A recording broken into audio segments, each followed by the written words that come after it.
Hoje é normal várias empresas, comércios oferecerem contratos quando você compra algo para que você possa usufruir. Mas o que acontece muito é que o consumidor às vezes assina o contrato e não tem a mania de ler aquelas pequenas letras que contém no contrato e às vezes acaba sendo prejudicado, acaba às vezes deixando de cumprir alguma coisa e o comércio, em si a empresa, acaba requerendo de volta aquilo que ele comprou ou algo nesse sentido. Vamos conversar com a Isabela novamente, ela vai falar para a gente qual é o cuidado que a pessoa deve ter na hora de assinar um contrato nesse sentido. Olha, eu acho, Mário, acho não, tenho certeza com base dentro do CDC que o PROCON orienta que o consumidor, antes de mais nada, em caso de contrato, de forma geral, é que ele leia. O consumidor brasileiro, ele tem o costume, o falho costume de não ler o contrato antes de assinar. Então, o que acontece? O contrato, ele é válido, ele pode sim ter cláusulas que elas estão passivas à nulidade, mas antes de tudo, em atenção maior, ele precisa saber o que está escrito no contrato.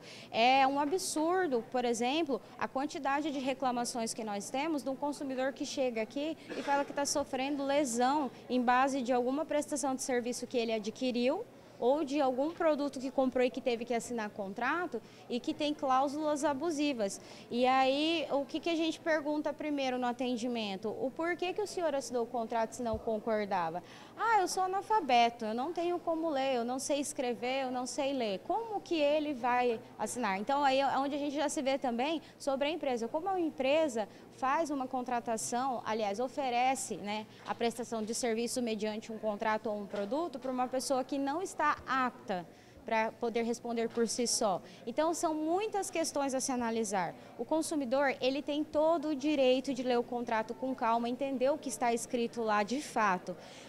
Também tem o costume que eu falo que é um costume brasileiro, que é um falho costume do consumidor confiar muito no que a pessoa que está oferecendo a contratação do serviço e não prestar atenção no que está escrito, e às vezes não bate, né, o que a pessoa fala com o que realmente está escrito. Então, o que nós vamos questionar? Você fez um contrato de forma oral ou de uma forma contratual que é dentro da lei? Se você assinou, o contrato é o que vale.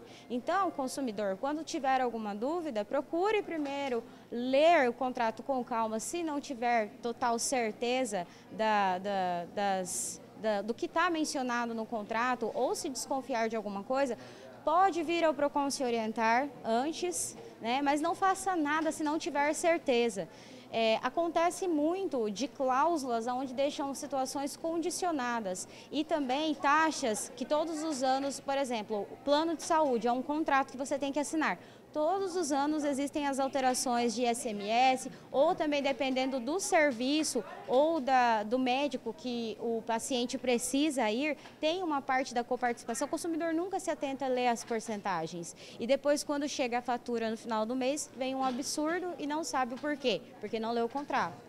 Então, assim, é uma situação muito séria que acontece diariamente no Brasil e ela precisa mudar. Só que para isso o consumidor, ele precisa começar a ler o que ele está contratando.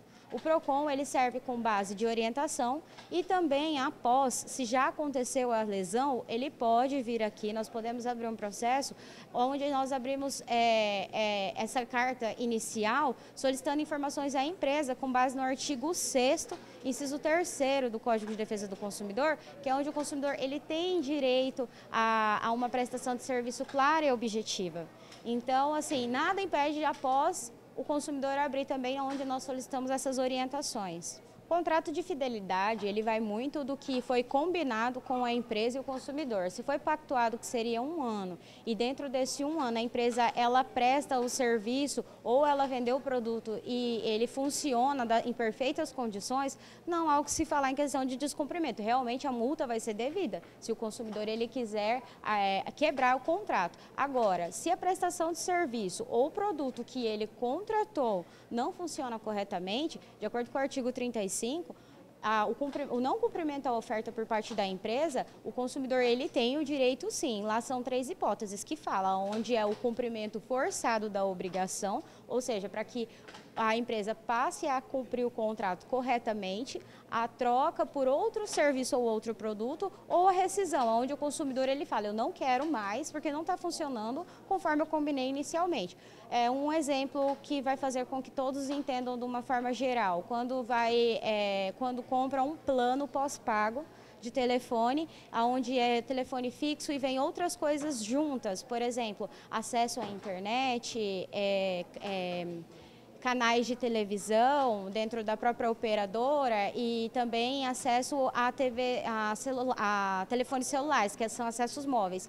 E a internet ela não está funcionando corretamente. Foi oferecido tantos gigabytes e ele não alcança. O consumidor tem um teste que dá para fazer na internet, que ele vê que não alcança, muito lento. Então, assim, é um descumprimento, né, da oferta, do que foi oferecido. Então, o consumidor, se ele quiser quebrar, ele não está quebrando o contrato, ele está rescindindo porque foi a empresa que quebrou o contrato. Então, não há que se falar infidelidade nem multa nessas situações. Agora, só é concreto, né, devido quando cumpre perfeitamente, e o consumidor é que realmente desiste e já não quer mais. Não existe arrependimento nesses casos. A lei, ela não cobre.